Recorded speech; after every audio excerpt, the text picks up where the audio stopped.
on France 24. Welcome back, or welcome if you're just joining us. This is the France 24 debate. We're looking at the situation in Syria, wondering if the shooting of ground-to-air missiles was something of a turning point the last 2 days in the north of the country, both those incidences. But generally, we've talked about an increase in the amount of fighting in part one. We've been talking about it with, from New York, Radwan Ziadeh, former member of the Syrian National Council. Also with us, Aysar Madani, of the Paris-based Union of Syrian Patriots, Claude Guibal, senior correspondent for France Culture, Ole Solvang of Human Rights Watch, and from the University of Oklahoma, Joshua Landis. On Thursday, Special Envoy Lakhdar Brahimi submits a plan to the UN for Assad to stay on until elections in 2014. Claude Guibal, this is, they're trying to find up something that will please the Russians, but will it please Syria's opposition? I don't think it will please the Syrian opposition, and I'm wondering what is exactly the Russian position today, because as you said earlier, Russia is slowly taking distances from Bashar al-Assad, saying that they were close ally of his father. But as Prime Minister Medvedev said yesterday in Paris, it took 5 years, I think, for Bashar al-Assad to go to Moscow. It took less time for him to come to Paris for a state visit.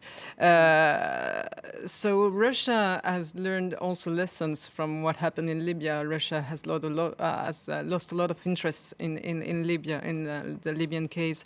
Well, definitely, now the situation is changing. I don't know if we can speak of a turning point, but definitely the situation is changing. Now the regime is not controlling the air as it used to, and it was is most powerful asset. And that's making the Russians think twice. I think it makes a lot of people think twice. I don't think it. I'm not sure it makes Bashar al-Assad think twice, but maybe around him and his close allies as well. Yeah. You mentioned those remarks by Dmitry Medvedev, the Russian Prime Minister, who was in Paris on Tuesday, quite surprising. He said that Moscow's only following through on existing military contracts, and he certainly seemed to be keeping his distance from Damascus. I've said it before and I'll say it again. Russia has no special relationship with President Assad. Contemporary Russia does not share the same relations with Mr. Assad as the Soviet Union did with his father at all. These are work relations, entirely normal and ordinary that we have. It's for this reason that we don't feel the responsibility to support regimes of this sort. We believe it's up to the Syrian people to take care of their problems, of their responsibilities, and settle this issue. Russia's position coincides with France's.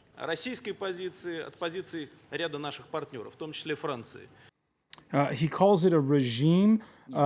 Let me ask you, Joshua Landis, is this a change of tone on the part of Moscow, or did Vladimir Putin just play good cop, bad cop by sending his prime minister to Paris? Well, I think it's a bit of both. The Russians want it both ways. They want to protect Syria and the Assad regime because that's what they have. And at the same time, if the tables turn quickly on the Assad regime, they don't want to be embarrassed too much. But we've just had news that they've sent plane loads of freshly printed Syrian banknotes that the Syrian government is using to print money and to pay employees and to keep it afloat. Russia is playing a crucial role. They're not sending big arms, which they, I suppose, could do through Iran and Iraq. But Russia has a lot at stake in Syria. And if the government falls, Russia's going to have nothing. Iran's going to have nothing in Syria. There is a possible endgame where Assad, or at least an Alawite militia, a military, could become a sort of Hezbollah on the coast if the Sunni Arabs don't get unified and there's just a bunch of warlordism in Syria, a little bit like the Lebanese case. Then the Russians would maintain, and the Iran would maintain, an important militia base in Syria, like they have in Lebanon, if you will, with Hezbollah. And this would give them influence at any bargaining table and in down the future. So I think Russia is looking to the future, trying not to lose all of its interests in Syria to Saudi Arabia, Turkey, the United States. But it's hedging its bets because no one knows how things are going to unfold in the future. Ole Selveng, you've rued Russia's backing of Damascus on previous editions of the debate. Is there a way today for Russia to honestly save face in this, if indeed we are headed towards a fall of the presidency of Bashar al-Assad? You know, it's very hard to say. And, the fact of the matter is that Russia has held a protective hand over Assad and his regime since the very beginning. They have vetoed all strong resolutions at the Security Council. They have blocked all strong condemnations of the violations, the very serious violations that the government has committed. At the same time, if Russia's position were to change today, so that is to say that I think the opposition is very much seeing Russia as supporting Assad's regime. And I think there's a high level of antagonism against Russia today. But if Russia were to change its position now and fairly quickly, I think also that sentiment on the ground could change, but it's very difficult to predict. Radwan Ziadeh, to the point that Joshua Landis made about the opposition being still very much divided, are there any signs that they are going to be able to gel? There is too much talk repeated about the division among the opposition. And I think that's most of the play game of playing with the opposition, being divided and unified. This is the job of the international community, who's been easy to blame the opposition, not unified, even that the international community is more divided on the Syrian issues. We've seen the Security Council was unable to take any role in the Syrian crisis. We've seen the division within the Security Council. This is why the easy game to blame the opposition. The opposition, they do share the same common ground. They do share the same goal that Assad has to go. Of course, the international community and the Security Council left the Syrian crisis to the Syrians. This is the Syrians, they take arms. Now they form the Free Syrian Army, and they taking the revolution very fast to take the Assad out from Syria. And this is why the international community is still talking about the peaceful solution. This is why too much, the gap between what's going on the ground and the discussion and the debate within the United Nations is very, very high. So you're saying that there's right now we're beyond a peaceful solution. Exactly, and we are beyond the peaceful resolution since November last year. This is why too much talk about the peace. Let me bring Aysar Midani on this. Aysar Midani? I think the matter is not a matter of Assad regime or not Assad regime. It is a matter of Syria. Actually, all these casualties are destroying Syria, and I wonder why the West really is going in this way, because it is not the interest of no country in the world that Syria to be broken, So this is very important also to see. It is important to see that even for me as a French person, as a French citizen also, a French interest goes to beside the Syrian people. And I think it is I want to remind also what are the least of the principles of the United Nations. It's that the people has to decide what kind of regime he wants and what kind and who represent him. Or actually, in all what's happening in Syria, everybody is hitchhiking and violating the right of the Syrian people. But the Syrian uprising began as a peaceful movement. the Syrian uprising, maybe it was a little bit in the beginning very peaceful, but it became very, very fast. It was armed and connected to foreign countries, and actually everybody is violating. All these countries, are violating the right of the Syrian people to decide who will govern this country and who represent these people. Syria. This is really very important. Radwan Ziadeh, go ahead. Sorry, I have to complete my point. Go for it. I mean, this is not a question to repeat the same. We have been 2 years repeating the same argument. Actually, we have to move a little bit. Now the situation and tragedy, we are not in the position now to repeat the same Assad regime argument that this is a terrorist and all of that. We have to save Syria right now, and the only way to save Syria to get Assad out of his position. The Syrian people, they have the right to choose their president. They have the right to choose their government. And unfortunately, with the use of the Air Force, with the use all the times of the bombs and the fighter jets, I don't think that the Syrians, they have the right to do that peacefully. Saving Syria today is stopping the violence and making reconciliation. As a French citizen, but you cannot speak on behalf I am of the Syrian speaking people. as a Syrian citizen also. And saving Syria today is stopping the violence and is also making reconciliation, and all the country and all the people, all factions will construct the new democracy altogether. Assad to stop using the TNT barrels, which has a tremendous impact on the Syrian civilians. All right, let's hear from another party.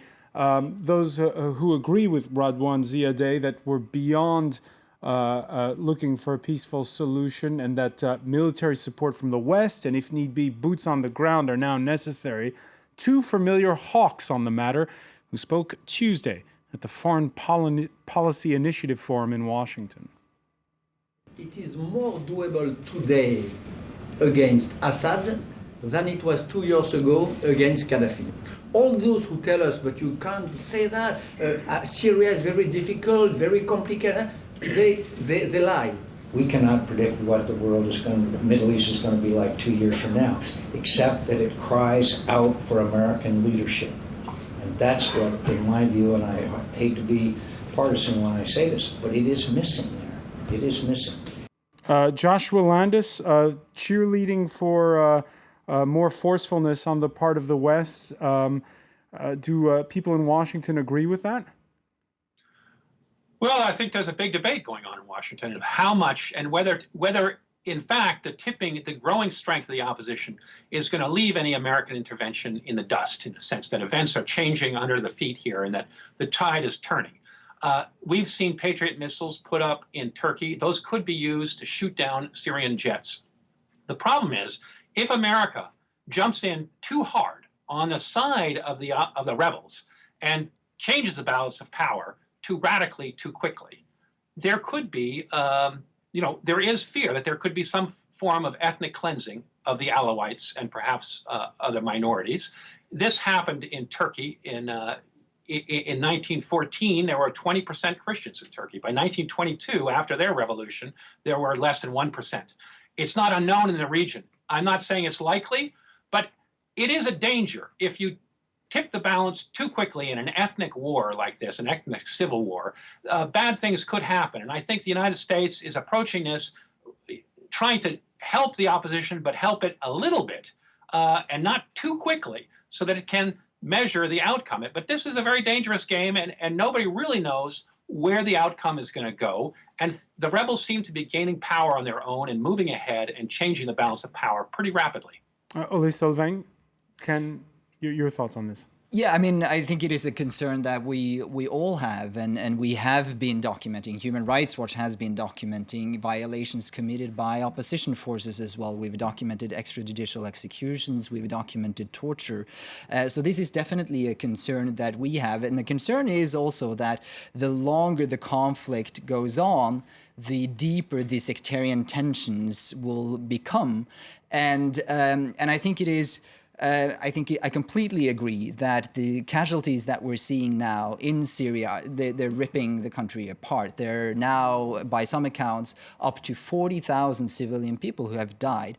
But 40,000 people. 40,000. But 15,000 of soldiers, military and. Well, I don't know where you get those numbers from, but there is unquestionably that tens of thousands of civilian people have died, and most of them has died at the hands of the government. And government use of force, government use of extrajudicial executions, government use of air power, aerial attacks. Yeah. And so the responsibility, the obligation is really here on the government to stop the violations that it is committing, at the same time as the opposition needs to stop with the abuses that they are committing. And the hope is, of course, with the new national coalition that has been founded, that there will be more structure, more of a chain of command to the opposition forces as well, which will allow us and everybody else to hold the opposition forces also accountable. But I don't think we should forget here that the government bears a particular responsibility in terms of ending this violence. Final word from Claude Guibal. Yeah, well, the biggest concern now is exactly the sectarian issue of this uprising and of this conflict. The thing is, we have to keep in mind that it was a strategy of the Syrian regime from the start to drag the uprising into a sectarian civil war in Syria, saying like, okay, if I'm here to protect the minorities, the Alawis, the Kurds, the Christians. It was the same strategy used by Hosni Mubarak in Egypt. Nobody has ever said that, first. And second, I would like to know why you guys, you never call for elections and you don't accept the elections rule.